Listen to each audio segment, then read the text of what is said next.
जय माता दी दोस्तों। गाजियाबाद में वापसी हो गई है। एक हफ्ते खोकर साहब की एकेडमी में रहे, बड़ा प्यार उन्होंने दिया, बड़ा सम्मान उन्होंने दिया, बिल्कुल बेटे की तरह उन्होंने मुझे रखा वहाँ पे। पर वापस आना था गाजियाबाद किसी प्रयोजन से, और वो प्रयोजन क्या है वो अगले 2 दिन में आपको पता लग जाएगा। उम्मीद है आप भी खुश होंगे उस प्रयोजन को जानकर। जहाँ तक बात है इस मैच की, तो मैच किसके बीच है? मैच है पंजाब और राजस्थान के बीच। और मैच कहाँ है? मुल्लानपुर। 2 मैचेस वहाँ पे हो चुके हैं, ये तीसरा मैच है मुल्लानपुर में जो होने जा रहा है।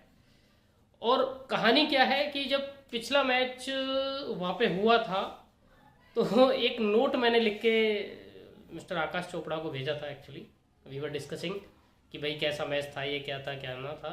तो मैंने उनको एक लाइन लिख के भेजी थी कि मैं इसका नोट बना ले रहा हूँ जब भी मुल्लानपुर में मैच होगा। Forget the spin and forget the spinners. ऐसा क्यों बोला मैंने? क्योंकि स्पिन से सिर्फ 1 ओवर कराया हैदराबाद ने, और पंजाब ने भी 1 या 2 ओवर पंजाब ने कराए। सिकंदर रजा को कोई बॉलिंग दी नहीं। हरप्रीत बरार की पिटाई बहुत हुई। तो स्पिनर्स के लिए मतलब कहने का ये है कि कुछ है नहीं। अर्शदीप को 4 मिले, रबाडा को 1, हर्षल को 2, सैम करन को 2, और उधर से भी पेसर्स को ही विकेट मिले। कहने का मतलब ये है कि पेसर्स को हेल्प है। अब देखो पंजाब की तरफ से तो आपको टेंशन है नहीं क्योंकि उनके पास स्पिनर्स है भी नहीं, लेकिन राजस्थान की तरफ से टेंशन लेने की बात यह कि उनके पास 2 अच्छे स्पिनर हैं। अब दोनों को अगर ड्रॉप कर दोगे फैंटेसी में तो थोड़ा सा लोचा होने के चांस है। तो इसलिए आगे की कहानी में बताता जाऊंगा करना क्या है। प्लेइंग 11 की बात कर लो, मैंने पिच का आपको बता दिया। जो पंजाब की प्लेइंग 11 है, ठीक है, आशुतोष और शशांक ने बहुत बढ़िया जोड़ी बना रखी है, ये है ना। मैच को लेके जाते हैं लास्ट तक, लेकिन 1 जिताया 1 हार गए। हालांकि अब ठीक है यार, 29 रन अगर आपको चाहिए आखिरी ओवर में, हर बार थोड़ी ना पड़ते हैं, फिर भी आपने 26 रन मार दिए, ये बड़ी बात है। प्लेइंग 11 की बात कर रहा था तो मुझे लग रहा है कि जॉनी बेयरस्टो को अब बिठा देना चाहिए और उसकी जगह रायली रॉसो को इनको ट्राई करना चाहिए 1-2 मैच में। और अगर लियाम लिविंगस्टोन फिट हो गए तो उनको मौका दे देना चाहिए। बाकी फॉरेन प्लेयर्स में इनके पास स्टॉक है नहीं, बिल्कुल खाली है मामला। तो ये बेहद कह सकते हैं कि इम्पोर्टेंट हो गया है जानना समझना कि किन प्लेयर्स को कहाँ यूज़ कर सकते हो। आपके पास बॉलिंग में ओवरसीज में अभी भी कौन बैठे हैं आपके पास? क्रिस वोक्स बैठे हैं आपके पास, बैठे हैं नाथन एलिस, जिनकी शायद आपको पूरे सीजन जरूरत ही ना पड़े। आपके पास जो बॉलिंग अटैक है वो इंडियन अटैक इतना अच्छा है, प्लस सैम करन और प्लस आप क्या कर, आपके पास रबाडा है। अब कभी आपको चेंज करना हो, कुछ करना हो तो सैम करन की जगह Chris Woakes like for like replacement है। हालांकि वो 4 पे बैटिंग नहीं कर सकते लेकिन 6 पे कर सकते हैं, रन बनाने में सक्षम प्लेयर है और बॉलिंग इक्वली वेल है। नाथन एलिस डेथ में अच्छी बॉलिंग करते हैं, जबकि आपके पास डेथ के 2 इंडियन स्पेशलिस्ट हैं, अर्शदीप एंड हर्षल। तो भाई कहानी ये है कि वहां आपको जरूरत है नहीं, सिर्फ और सिर्फ जॉनी बेयरस्टो का फॉर्म आपको परेशान कर रहा है, प्रभ सिमरन का फॉर्म आपको परेशान कर रहा है। तो मुझे लग रहा है कि आपको थोड़ा चेंज करने चाहिए। प्रभ सिमरन की जगह आप चाहे तो ऋषि धवन को भी ट्राई कर सकते हैं, या और भी आपके पास अथर ताइडे हैं उनको आप ट्राई कर सकते हैं। ऋषि धवन तो फिर भी ऑलराउंडर हो गए, अथर ताइडे तो आउट एंड आउट क्या है, अब बेटर है, उनको आप ट्राई कर सकते हैं। और आपको फायदा क्या होगा कि आप शशांक को या आशुतोष को किसी को 3 नंबर पर प्रमोट कर सकते हैं, ऐसा आप ट्राई कर सकते हैं। या फिर सबको एक एक डाउन ऊपर भेज दो, तो वो भी एक पॉसिबिलिटी बन सकती है अगर आप चाहें तो।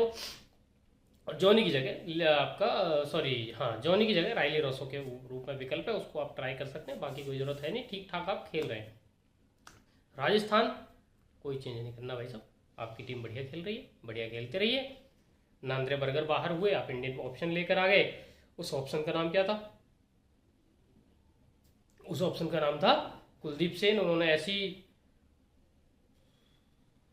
क्या कौन सेन ने क्या कर दिया, एकदम मुझे शब्द याद नहीं आ रहा तुकबंदी बनाने के लिए, कि एकदम तहस नहस कर दिया मामला और बिखर गया अपोजिशन कुलदीप सेन के सामने। तो और ये हैं ऐसे प्लेयर जो विकेट्स लेते हैं 140, 45, 50 तक भी जाते हैं बाई स्पीड। 145 तो कंसिस्टेंट फेंकते हैं, हम पिछले 2 सीजन से देख रहे हैं। तो इनको भी आप ट्राई कर सकते हैं अगर खेलेंगे प्लेइंग 11 में। नांद्रे बर्गर की वापसी नहीं होती है तो जिसका मुझे चांसेस कम लग रहे हैं। एक और बात, बहुत लोग ट्रेंट बोल्ट को मिस करके आ रहे हैं, मुझे लगता है ट्रेंट बोल्ट इस मैच में रहेंगे इंपॉर्टेंट। आगे चलते हैं, अब बात करते हैं इंपॉर्टेंट प्लेयर्स की। तो इंपॉर्टेंट प्लेयर्स में जहाँ तक पंजाब से है, तो पंजाब की टीम से शिखर धवन के साथ जो उनके पेसर्स हैं वो वेरी इंपॉर्टेंट, चाहे वो अर्शदीप हो चाहे वो कगिसो रबाडा हो या फिर हो आपका कौन तीसरा जो प्लेयर है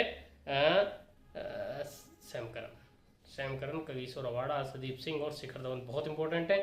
इंपॉर्टेंट इक्वली हैं संजू सैमसन, रेयान पराग और यूजी चहल भी। यूजी चहल मैंने कहा कि फॉरगेट द स्पिनर और forget the spin, still he can do very well, still he can do very well. समझे मेरी बात? उस बात को ध्यान में रखिएगा क्योंकि यूजी चहल वो प्लेयर है जो कहीं भी विकेट ले सकता है, उसको हेल्प नहीं चाहिए स्पिन से, वो घुमा सकता है।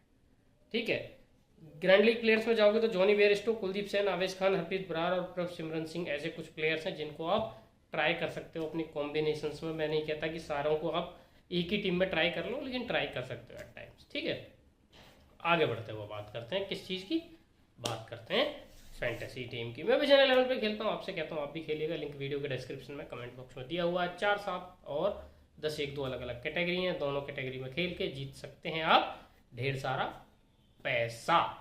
ठीक है, लिंक वीडियो के डिस्क्रिप्शन में जुड़ जाना, वहाँ से डाउनलोड करके फाइनल अपडेट के लिए टीम्स की आप जुड़े रहें टेलीग्राम पे, उसका लिंक भी वीडियो के डिस्क्रिप्शन में और कमेंट बॉक्स में दिया हुआ है। ठीक है, अभी चलते हैं आगे और आगे बात करते हैं किसकी, फैंटेसी टीम की। तो फैंटेसी टीम में सबसे पहले wicket keepers, Jonny Bairstow, Jos Buttler, Sanju Samson, 3 option है। जॉनी बी को मैं बी के लिए छोड़ के जा रहा हूँ, बटलर और सैमसन को लेके जा रहा हूँ, और सैमसन मेरे वाइस कैप्टन भी हैं।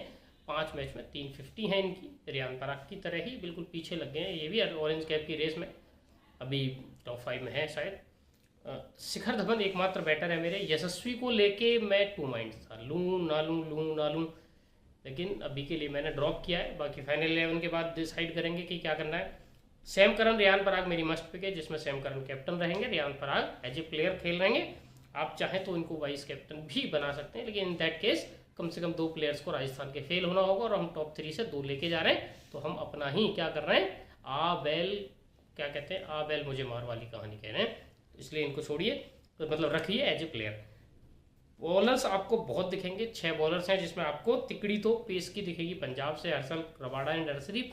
3 विकेट लेने हैं तो तीनों को लेना बनता है। और एक नई चीज़ मुझे पिछले मैच में देखने को मिली कि हर्षल को विद इन 16 ओवर्स उनके ओवर करा दिए गए, मतलब जो हम उन पे हमने एक स्टाम्प लगा रखा है कि डेथ में बॉलिंग करते, वो वाली चीज़ नहीं थी। उनको 7वें ओवर में लाया गया और 16वें ओवर में उनके ओवर्स खत्म करा दिए गए। ऑलमोस्ट 21 स्पेल में तो एक नया रूप हमें हर्षल का देखने को मिल सकता है।